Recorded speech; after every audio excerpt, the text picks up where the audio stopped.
అంగన్వాడీ వర్కర్ల పట్ల నిరంకుశత్వ వైఖరిని ప్రదర్శిస్తున్న రాష్ట్ర ముఖ్యమంత్రి జగన్మోహన్ రెడ్డి రాబోయే రోజుల్లో తగిన మూల్యం చెల్లించుకోక తప్పదని ఉభయ గోదావరి జిల్లాల పట్టభద్రుల ఎమ్మెల్సీ ఇళ్ల వెంకటేశ్వరరావు అన్నారు. మండపేట మున్సిపల్ కార్యాలయం గత 5 రోజులుగా అంగన్వాడీలు నిర్వహిస్తున్న నిరసన శిబిరాన్ని ఆయన సందర్శించి తమ సంఘీభావం తెలిపారు.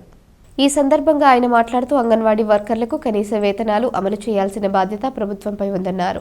ప్రతిపక్ష నేతగా ఉండగా జగన్మోహన్ రెడ్డి అంగన్వాడీలకు ఇచ్చిన మాటను నిలబెట్టుకోవాలన్నారు. జగన్ తన నిరంకుశ వైఖరిని వదిలి వెంటనే అంగన్వాడీల న్యాయమైన డిమాండ్లు పరిష్కరించాలని డిమాండ్ చేశారు. సమ్మె చేస్తున్న వారిని ఈ రాష్ట్ర ముఖ్యమంత్రి జగన్ అడగదొక్కాలని చూడటం దుర్మార్గమని మండిపడ్డారు. అనంతరం గత 2 రోజుల క్రితం ప్రమాదంలో మరణించిన ఎమ్మెల్సీ షేక్ సావ్జీ చిత్రపటానికి పూలమాలలు వేసి నివాళులర్పించారు. ఈ కార్యక్రమంలో సిఐటియు నాయకురాలు కె కృష్ణవేణి, యూటీఎఫ్ నాయకులు, అంగన్వాడీ నేతలు పాల్గొన్నారు.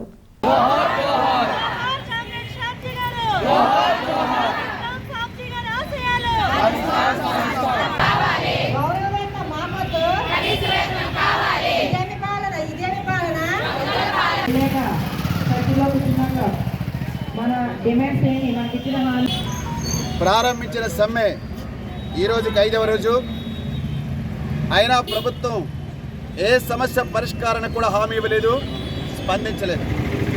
మీదిమిక్కులు ఏమంటున్నారంటే ఈవేళ చీఫ్ సెక్రటరీ గారు ఒక మెమరాండం ఇవ్వడానికి వెళ్తే సమ్మె చేస్తున్నాం, ఈ సమస్యలు పరిష్కరించండి అంటే ఆర్థిక సమస్యలు ఏవి కూడా మా దగ్గరికి తీసుకురావద్దని చెప్తున్నాడు ఆయన.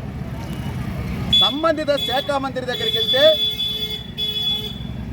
ముఖ్యమంత్రి సమ్మెలో పాల్గొన్న వాళ్ళందరినీ పీకేయమని చెప్పి ఆదేశాలు ఇచ్చాడు అని చెప్పి ఆయన మాటని కూడా నాయకులకి తెలియజేసిన పరిస్థితి.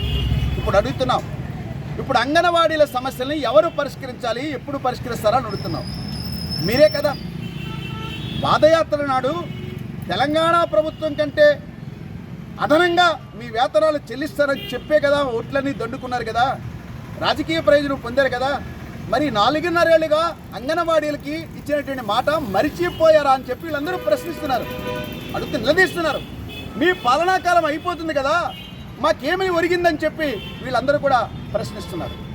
ఇలాంటి పరిస్థితుల్లో సమ్మె తాళాల బద్దలు కొట్టడం, వాళ్ళ చేత ఓపెన్ చేయించడం, ఇవన్నీ కూడా అణిచివేత చర్యలు, కక్ష సాధింపు చర్యలు తప్ప సమస్యను పరిష్కరించేవి కాదు. ఈరోజు ఫ్యాక్టరీ తరపున ఉపాధ్యాయ సంఘాలన్నీ కూడా ఈ సమ్మెకు మద్దతునిస్తున్నాయి. వామపక్షాలన్నీ కూడా ఈ సమ్మెకు మద్దతునిస్తున్నాయి. అనేక ప్రజా సంఘాలన్నీ కూడా నువ్వు 150 లెక్కేసుకున్నావేమో, వీళ్ళందరూ కూడా 150ని 151 నీకు ఇవ్వడంలో వీళ్ళందరూ చాలా కీలకమైనటువంటి మనుషులని చెప్పి చెప్పదలిచింది. అందువల్ల అంగన్వాడీలని ఉద్యోగాలకు వెళ్ళకపోతే విధుల్లోకి వెళ్ళి పీకేస్తానంటే రేపు మిమ్మల్ని కూడా పీకే రోజు వస్తుందని చెప్పి ఇప్పుడు వీళ్ళందరూ కూడా చెప్పదలసినటువంటి పరిస్థితులు ఉన్నారు. ఆ రకంగానటువంటి పద్ధతులు సిద్ధమవుతున్నారని చెప్పి కూడా తెలియజేస్తూ మరి అంగన్వాడీల సమస్యలని కనీసమైనటువంటి డిమాండ్స్ని, ఆ జీతం పెరుగుదల, అలాగే ఎక్స్గ్రేషియో, పెన్షనరీ బెనిఫిట్స్, యాప్ల భారం తగ్గించడం, ఇలాంటి సమస్యలని కూడా పరిష్కరించాలని చెప్పి నేను డిమాండ్ చేస్తున్న పీడీఎఫ్ తరపున ఈ పోరాటానికి మద్దతు ప్రకటిస్తున్నాను. మాది మెండపేట ప్రాజెక్టు. నా పేరు సన్మూర్తి కృష్ణకుమారి. అయితే ఈ రోజున ఈ సమ్మె 5 రోజులుగా కొనసాగుతున్నా కూడా ఈ ప్రభుత్వానికి అసలు చెంపుట్టినట్టు కూడా లేదు.